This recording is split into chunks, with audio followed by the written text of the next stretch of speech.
बिस्मिल्लाहिर्रहमानिर्रहीम।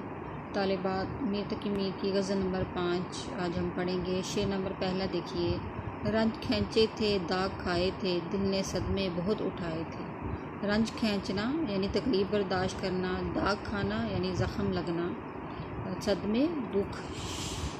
इस शेर में शायर कहते हैं कि हमारे दिल ने बहुत सदमे बर्दाश्त किए हैं, कभी रंज उठाए हैं और कभी दाग खाए हैं। यानी मीर की शायरी का मरकज़ी मज़मून जो गम है, कुछ ज़माने के हालात ने, कुछ उनके ज़ाती मामलात ने उन्हें हमेशा गमगीन रखा। तो इस शेर में भी वो अपने इश्क की दास्तान बयान करते हुए कहते हैं कि महबूब की तरफ से दिए गए बहुत से दाग हम अपने सीने पर सजाए हुए हैं और इस तरह हमारा दिल जो है गमों के बोझ तले दब कर खुद एक ज़ख़म बन गया है। मीर कभी तो दिल की वीरानी का जिक्र करते हैं और कभी दिल के ढह जाने का, और फिर कभी ये कहते हैं कि आँखों से पूछा हाल दिल का, एक बूंद टपक पड़ी लहू की। तो शायर ने शेर में अपने दिल के सदमे की बात की है, अपने तकलीफ़ों की, दुखों की बात की है कि दिल जो है वो सदमे से जो है वो चूर चूर हो चुका है। रंज है, तकलीफ़ है, दाग है, और गम के अलावा हमने इस दुनिया में कहीं कुछ भी नज़र नहीं आया। कभी गम दौरां है, कभी गम जाना है, कभी गम रोज़गार है। तो इस तरह के गम जो है वो मीर की ज़िंदगी को दो चार रहे, और मीर अपने गम का इजहार अपनी शायरी में, अपनी गज़लियात में करते हैं। शेर नंबर 2 देखिए। पासे ना मुँह से इश्क था वरना कितने आंसू पलक तक आए थे। पासे ना मुँह यानी लिहाज, यानी इश्क का लिहाज था, वरना कितने आंसू पलक तक आए। पलक तक यानी आँख के किनारे तक। इस शेर में शायर कहते हैं कि मुझे इश्क का वक़ार का ख़्याल था, वरना कई आंसू मेरे पलकों तक आ गए थे। यानी शायर ये कहना चाहते हैं कि महबूब ने हमें इतने दुख दिए हैं और हमारा दिल छलनी हो गया है, और इन दुखों और गमों की शिद्दत ऐसी है कि कई बार ऐसा भी हुआ है कि हमारी आंखों में आंसू आ गए हैं, मगर हमने ज़ब्त से काम लेते हुए इन आंसुओं को गिरने नहीं दिया। महज इस ख्याल से कि अगर आंसू बह निकले तो इश्क बदनाम हो जाएगा, लोग क्या कहेंगे कि अच्छा आशिक है, गम बर्दाश्त ना कर सका। तो शायर ने यहाँ पे इश्क के और महबूब के इज़्ज़त और नामूस का ख्याल किया है। बाज़ दफ़ा शायर को ये भी ख्याल होता है कि महबूब के कूचे में जाकर उसका नाम ना लिया जाए कि कहीं महबूब बदनाम ना हो जाए और इश्क का इजहार ना हो जाए, क्योंकि इश्क और मुश्क जो होते हैं वो दोनों नहीं छुपते। तो शायर को इस बात का डर है, खौफ है कि कहीं इश्क जो है उसकी इज़्ज़त में कोई, उसके वक़ार में जो है वो कहीं कोई कमी ना आ जाए। और शायर कहते हैं कि हम अपने दुख और दर्द का जो इज़हार है वो नहीं कर पाते, और हम अपने ज़ब्त कर रहे हैं अपने आंसुओं को, अपने दुखों को, अपनी तकलीफ़ों को, और इस गम को बर्दाश्त करते हुए हम अपने ये बोझ जो है अपने सीने में उठाए हुए हैं। तो इसीलिए मीर ने कहा था कि दूर बैठा वो बारे मीर उससे, इश्क बिन ये अदब नहीं आता। तो इश्क के लिए अदब बहुत ज़रूरी है, यानी आशिक जो है वो बाअदब होगा तो इश्क की महबूब की महफ़िल में वो बाइज़्ज़त करार पाएगा। शेर नंबर 3 देखिए। वही समझा ना वरना हमने तो ज़ख़म छाती के सब दिखाए थे। वही ना समझा यानी महबूब ना समझा, छाती के सारे ज़ख़म यानी सीने के ज़ख़म, मगर इसके बावजूद शायर कहते हैं कि मैंने अपने सीने के सारे ज़ख़म जो हैं, अपनी तकलीफ़ें, अपने दर्द, अपने दुख जो हैं अपने महबूब के सामने कह डाले, लेकिन वो मेरा महबूब जो है वो संगदल है, वो सख्त है, वो बेवफ़ा है, उसको मोहब्बत का कोई पास नहीं है, और उस पर ये जो ज़ख़म थे कोई उस पर असर ना कर सके। यानी शायर ने यहाँ पे इश्क में कहते हैं ना कि इश्क जो है वो गम झीलने और गम खाने का नाम है, लेकिन महबूब की मोहब्बत जीतने में जो कामयाब हो जाता है असल इश्क वही है।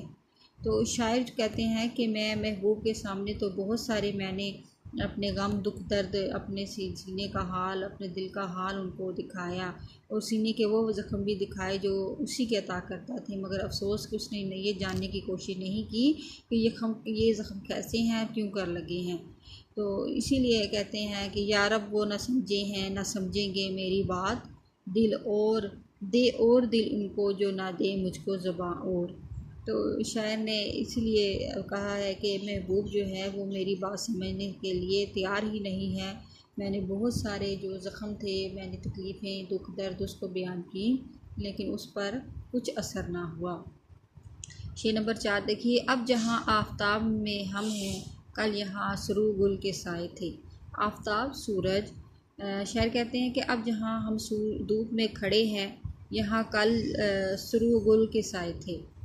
धूप में खड़े होना से मुराद बेहद तकलीफ़ में होना है, और सुरू गुल के साए का मतलब है सुकून और इत्मीनान और आराम। इस शेर में शायर अपने अहद की अक्कासी कर रहे हैं कि मुसलमानों की हुकूमत ना होने के बराबर थी, और मुल्क जो है सियासी अफरा तफरी और बदमाशी बदहाली का शिकार हो चुका था। दूर दूर तक सुकून और इत्मीनान का नाम ना आता। चुनाचे मीर कहते हैं कि अब जहाँ चिलचिलाती धूप में खड़े हैं, कल तक ये जगह रूह परवर सुरू गुल के सायों में खड़ी थी और हर तरफ चैन और आराम था। यानी दिल्ली के उजड़ने की बात यहाँ पर शायर ने की है कि दिल्ली जो था वो किसी वक्त बागो बहार था, और इसमें हर तरफ चहल पहल थी और रौनक थी और दोस्तों की महफिलें थी। लेकिन अब क्या है, अब हालात जो हैं वो बहुत अबतर हो चुके हैं। अब जहाँ पे वो फूल और वो बाग थे और वो दोस्त और रिश्तेदार थे, और जो रक़्स और सुरूर की महफिलें जहाँ पे जो जमाई जाती थी, अब वहाँ पे चिलचिलाती धूप है। यानी वहाँ पे दुख के साए हैं, वहाँ पे वीरानी है, वहाँ पर कोई भी रौनक नहीं है। जहाँ पहले बहारें हो गई हैं, वहाँ अब खारज़ारें हो गई हैं। यानी खारज़ारें यानी वहाँ पे अब कांटे हैं, जहाँ पर पहले फूलों की बहारें थी। शेर नंबर 5 देखिए, फ़ुर्सते ज़िंदगी से मत पूछो, सांस भी हम ना लेने पाए थे। फ़ुर्सते ज़िंदगी यानी ज़िंदगी का दौरानिया, ज़िंदगी की मोहलत। यानी यहाँ पर ज़िंदगी की बात की है। मीर तकी मीर ने ज़िंदगी की नापायदारी की बात की है कि ज़िंदगी जो है वो फ़ानी है, और ये इसकी मोहलत जो है वो बहुत मुख्तसर है। तो शायर कहते हैं कि इंसानी ज़िंदगी कितनी मुख्तसर और नापायदार है। दुनिया में इंसान का क़याम का वक्फ़ा बहुत कलील है। इसका अंदाज़ा इस बात से लगाया जा सकता है कि हम अभी अच्छी तरह सांस भी नहीं लेने पाए थे कि ज़िंदगी ख़त्म हो जाती है।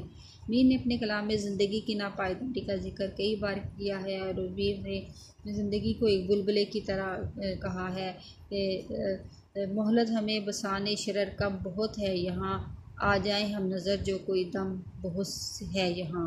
तो शायर कहते हैं कि ज़िंदगी जो है वो एक बुलबुले की तरह है। जैसे बुलबुला नापायदार होता है, थोड़ी देर के लिए उठता है और फिर फना हो जाता है, इस तरह इंसानी ज़िंदगी भी है, कुछ देर सांस लेती है और फिर मौत का वक्त आ जाता है। शेर नंबर 6 देखिए, मीर साहब रुला के सबको, कल वे तशरीफ़ यहाँ भी लाए थे। वो मीर यहाँ पे जो है पुरानी उर्दू इस्तेमाल की गई है, ऐसे लफ्ज़ इस्तेमाल किए गए हैं जो अब मतरूक हो चुके हैं। मतरूक यानी ख़त्म हो चुके हैं। मीर साहब कल यहाँ इस महफ़िल में भी तशरीफ़ लाए थे और अपनी दास्तान गम सुनाकर सबको रुला गए हैं। यहाँ पर शायर ने तखल्लुस इस्तेमाल किया है कि मीर की ज़िंदगी जो है सरापा गम थी। उनके सोज़ोगदाज का मंबा उनके दर्दनाक ज़िंदगी और इस वक्त के पूरा शोब हालात हैं, और जिनसे मीर की शख्सियत की तामीर हुई थी। शायर कहते हैं कि मीर साहब कल हमारी तरफ भी आए थे। उन्होंने अपनी दास्तान गम बयान की तो सुनने वालों की आंखों में भी आंसू आ गए, और उनकी कहानी वाकई दर्द अंगेज़ थी। खुद ही मीर तकी मीर एक जगह कहते हैं कि या रोए या रुलाए, अपनी तो यूं ही गुजरी, क्या ज़िक्र हम सफ़ीरा ने यारा शादमा का। यानी शायर कहते हैं कि हम या तो रोने के लिए आए हैं या रुलाने के लिए, और हमारे यहाँ ज़िंदगी की शादमानी और ज़िंदगी के जो खुशियाँ हैं वो हमारे नज़दीक जो है वो बहुत ही कम आई हैं।